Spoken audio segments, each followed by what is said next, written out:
افغانان ورونو خدای نه خاصه که په افغانستان کې نن سبا د طالبان حکومت دی که چې د ټمبم هم خلاص شي که نه نو طالبان به خبریالانو ته ټي وي والا ته وایي داسې مې وه چې ټمبم خلاص شي داسې ووایه چې پټاخۍ الوتې ده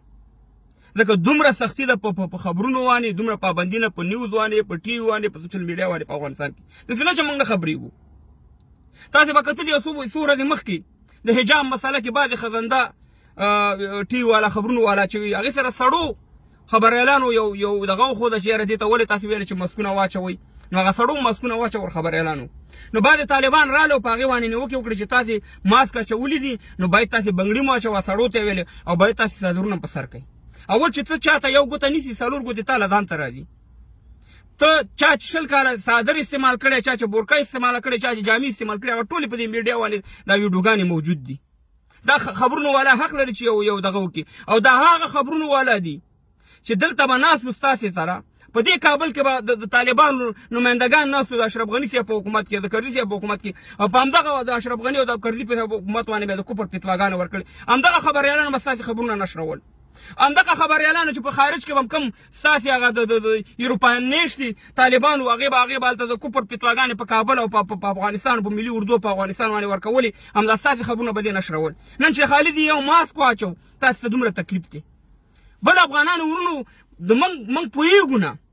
د طالبانو مشران وایي چې موږ غواړو چې بااستعداده افغانان افغانستان ته راشي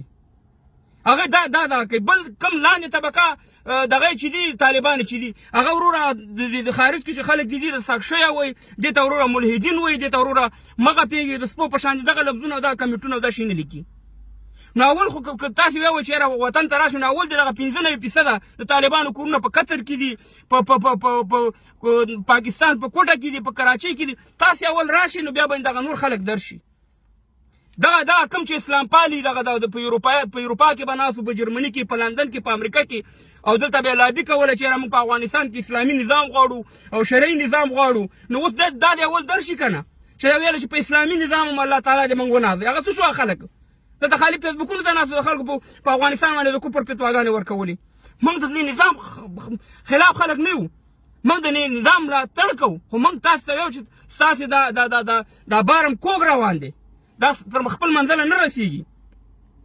په نورستان کې اور لګېدلی دی اور غم تاسې باید وکړئ نورستان یو ښکلي ځنګلونه لري یو دغه ځای دی د چکر بل پاکستانی سفیر چې دی دا پاکستانی سفیر دی که ملا هیبت الله صاحب دی دا وروره زموږ په هېواد کې څه کار لري چې دا نه په رسمیت یې پېژنو نه یې په دغه پېژنو او دلته راځو چې موږ 52 ملکونو له شکست ورکړی نو 52 ملکونو هم شکست ورکړی او د یو پاکستان سفیر له تاسې شکست نشئ ورکولی خو کېنوئ هغه غسا غنمې چې درته رالېږلي د هغې بوجۍ د پاسه کېنوئ بېرته یې پاکستان ته ولېږئ ټول افغانان تاسې ته په دې میډیا لګیا دي مګر تاسې بلکل غوږونه کاڼه کړي تاسې بلکل غوږونه چې چا خبره نه اورئ دغه د هوایي میدان دغه چې تاسې ټیکه دغه له ورکړه اماراتو ته موږ په خوشحاله د افغانستان په هر یوه آبادۍ باندې موږ خوشحالېږو خو که دا چې ته اشرف غني ورکړی وې تاسې به پرې د کفر فتوا لګولې چې یاره دا وګوره صحیح مهربانه امارات خو یو غلام هېواد دی هغې ته یې ټیکه ورکړه نن یې ته ورکې صحیح ده تا ته ډالر راځي صحیح ده قطر څوک دی دوبۍ څوک دی خو دا ټول د امریکې دفترونه دي که نه خو هماغه یو بېادبي د ما په خر هماغه خرې خالي کته ورته بدله کړي نو د خدای په لحاظ باندې د دغه خلکو غم وکړئ د ولس غم وکړئ همدغه د ښځو فرمانونو پسې بل کار ستاسې نشته دی په 200 افغانۍ په افغانستان کې کار نه پیدا کېږي سړي ته ټوله ورځ 10 ساعته او تاسې چې وایئ چې موږ امریکې ته شکست ورکړی په امریکا کې د یو ساعت 15 ډالره دي مزدور نه پیدا کېږي نو شکست موږ وخوړو که شکست هغې خوړلی دی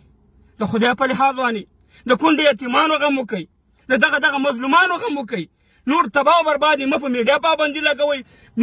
څومره کډې دا اوس موږ خلک پېژنو چې لګیا دي پاسپورټونه جوړوي څوک پاکستان ته ځي څوک ایران ته ځي دغه غم وکړئ د ګېډې غم یې وکړئ سیا مهربانه دا خو په تاسې باندې حق جوړېږي د دې ولس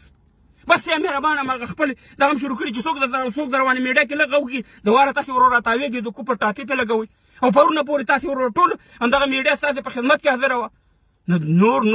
نور دا بارم کوږ دی او تر منزله نه رسېږي بیا به وخت تېر وي بیا به چې انا لله و انا الیه راجعون په خدای یقین وکړه چې بعضې ملحدین ستاسې دې کارونو ته خوشحاله دي داسې نه یم چې تاسې ګنې ملحدین هستئ طالبانو خو بعضې داسې کارونه کوئ چې ملحدین وایي چې دا زموږ وروره موږ ته معامله اسانوي لږ دې خپل دغه ته قبلې ته وګورئ